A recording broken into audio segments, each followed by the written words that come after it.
Hey everyone, it's Debbie Hatch from Pinnacle Personnel Services. I'm doing a Friday Night Live Saturday session, wanting to talk to you about the difference between a pay raise and a cost of living adjustment. I meant to do this yesterday, got everything ready yesterday, and then delays with the airplane, pretty normal stuff that's happening right now. So today, I think it's important for us to talk about this. I get a lot of questions from people as far as whether the COLA that was recently announced, like last week or the week before, it's 8.7% for those who retire under CSRS and 7.7% for those who retire under FERS and are eligible for it, because a lot of the FERS people aren't eligible for it.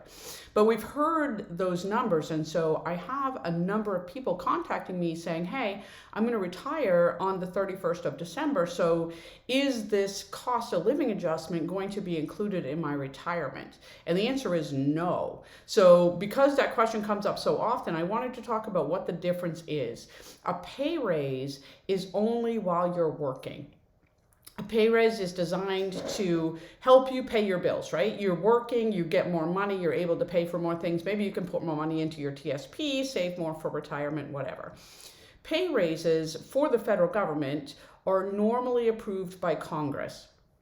There are some exceptions to that. We have some people that are under a system that's called the federal wage system, which is their pay raises are derived by doing wage surveys, looking at the price of things across the country. We have a number of pay bands, which can be set up so that the pay is a little bit different and not necessarily approved by Congress. We have some, like in the Postal Service, that are approved under a contract. But for the most part, those, we call them alternative pay systems, attempt to keep up with the pay raises that general schedule employees get within the federal government. And those general schedule raises are approved by Congress. They typically become effective in January with the very first pay period.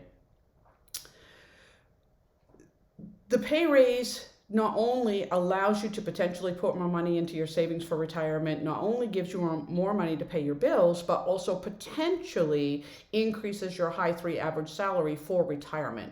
Potentially, because there is a difference between high three and last three, right? A lot of federal employees, that they get closer to the end of their retirement, will just start talking about their last 3 years of earnings.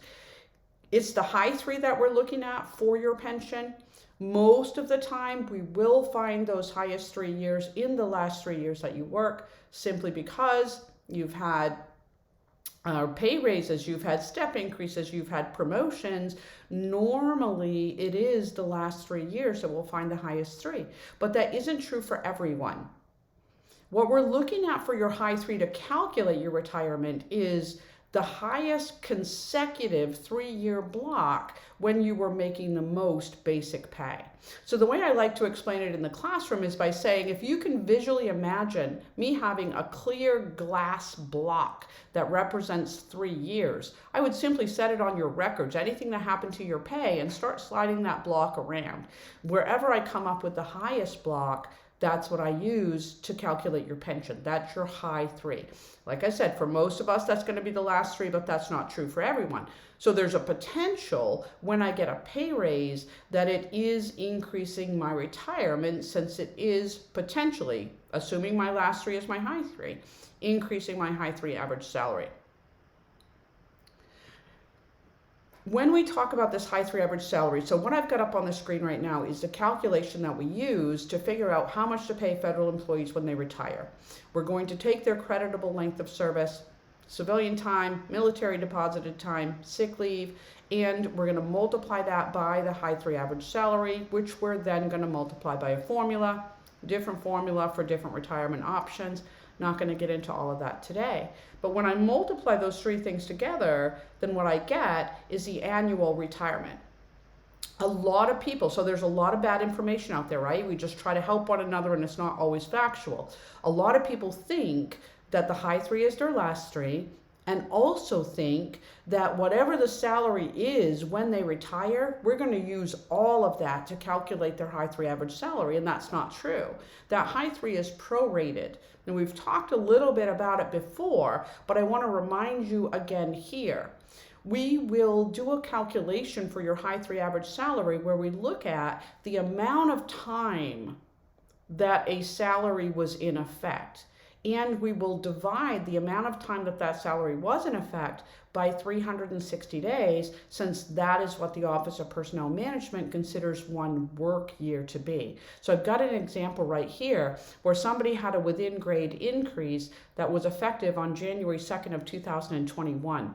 So I would get the nature of action code, right? That within grade increase is the nature of action code, and I would get the effective date right off that person's standard form 50 personnel action.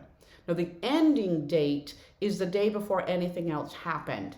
So for this within grade increase, the person also got a general schedule pay rate adjustment that took effect on January 3rd of 2021. So I'm going to close out that within grade increase the day before that general schedule pay rate became effective.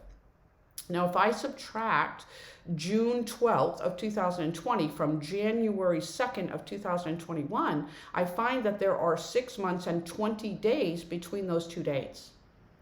Every month for retirement calculations is considered to be 30 days. So if I've got 6 months and I multiply them by 30 days, that gives me 180 days.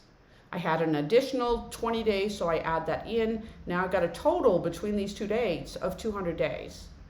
If I divide that by 360 days, I find that it is 0.55556% of 1 year.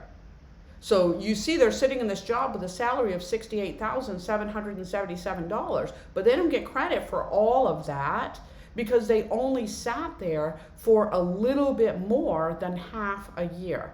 So I multiply the amount of money a person's getting by the amount of time that they got it in order to do this high three calculation.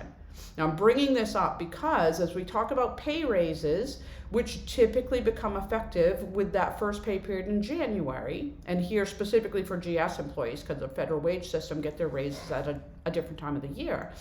And a pay banded system can as well. But for GS employees, with that typically coming in January, a lot of people decide that they're not going to retire until after that pay raise becomes effective. And so you hear people saying, I'm going to stay a day, I'm going to stay a week, I'm going to stay until the end of the month when that pay raise becomes effective so I can increase my high three. Well, maybe you're increasing your high three and maybe you're not, because the length of time that you stay beyond that pay raise, 1 day, 7 days, 30 days, whatever it happens to be, is going to be divided by 360 days in this high three calculation. So the longer you stay beyond any pay raise, the more beneficial it is. You don't get credit for that raise, not at 100%, unless you stay for 100% of a year after that raise becomes effective. So again, that's a big misunderstanding that's out there that I'd like to clear up. Right now, on the table is a proposed pay raise come January of 4.6%. That's not official, it hasn't been signed, but that's the most current information that we're talking about. With that pay raise being split, 0.5 of that going to locality and the other 4.1 going towards a quote general pay raise.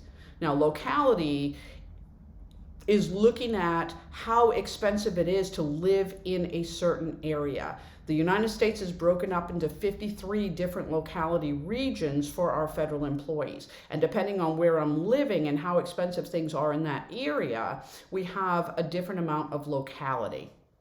So we're talking about taking that pay raise and splitting it up between just a general pay raise and a 0.5% increase in locality. Okay, so cost of living adjustments by comparison are designed so that the amount of money that you have continues to buy you the same amount of products and services. The pay raise allowed you to get more, right? It raised the amount of pay that you were going to get. Cost of living adjustments potentially raise the amount of your retirement, but attempting to keep that retirement income at the same level as far as how much stuff you can buy with that. Cost of living adjustments aren't approved by Congress. They are set based upon the Consumer Price Index for urban wage earners. So essentially, we look at the price of things across the country. You hear about the CPI quarterly. The final numbers come out in October. They just came out a week and a half, maybe 2 weeks ago now. But cost of living adjustments, because they're based upon how expensive things were in the country for this past year, don't become effective until the 1st of December. And if there's an increase in the CPI, we see that in January's retirement check. Now, because we see that in January's retirement check, everybody thinks it's for the coming year. This is why a lot of federal employees wonder if they're going to retire on December 31st of this year, if they're going to get that COLA for next year. It's effective 1 December. We see it in January, but it's based on last year's information. So if I retired in June, come January, if there's a cost of living adjustment, I'm only going to get 50% of that because I was only retired for 50% of the year that it was in effect. Okay, I retire, 7 months into the year. Come January, I get 7/12 of the COLA. Yes, I see the money going forward, but it's based on last year's information. So I want to make sure that everybody does know that. The cost of living adjustments going into January were announced at 8.7%. That is for our CSRS retirees, it's for military retirees, it's for those receiving VA disability benefits, it's for Social Security. But some of our federal employees, those under FERS specifically, the Federal Employees Retirement System has been in place since 1983, don't get the full amount of the COLA unless it's under 2%.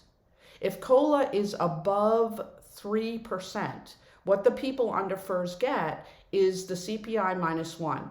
So going into this next year, CSRS and all those other people I just mentioned would get the pay raise of the 8.7. But those who retired under FERS and were retired last year, not getting ready to go into retirement right now, but were in fact retired last year, are going to get a 7.7% cost of living adjustment.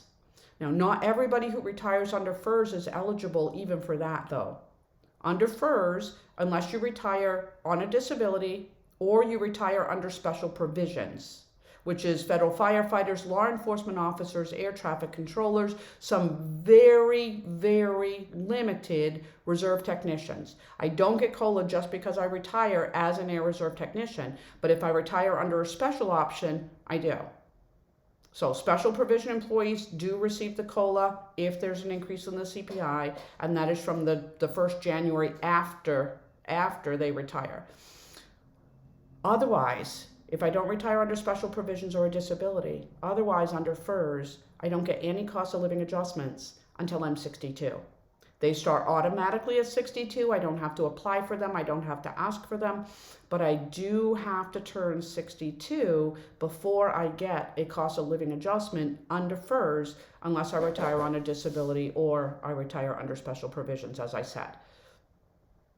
So those have been announced. Again, I wanted you to have them. They are in the slides. You can stop the video and grab that if you need it. 8.7% for CSRS. That does include CSRS offset. And under FERS, those who get it will get a 7.7%, but not everybody under FERS gets it. Okay? My intent, and I'm just trying to see on my other device here if I've got any comments. There's a couple of people watching live. Welcome. I'm glad that you could join me. If you have questions, go ahead and just drop them in that comment section, and I will be happy to address them for you right now. If you are catching the video on replay, you also have the opportunity to ask questions. Just drop them into that comment section. Once I see them, I will be happy to respond to you.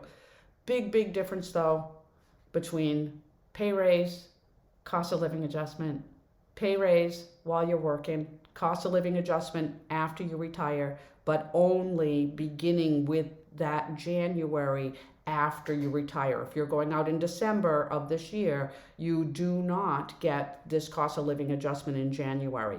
We would look next October and see what the consumer price index is, and if there's an increase, base your next January's retirement check on that potential increase.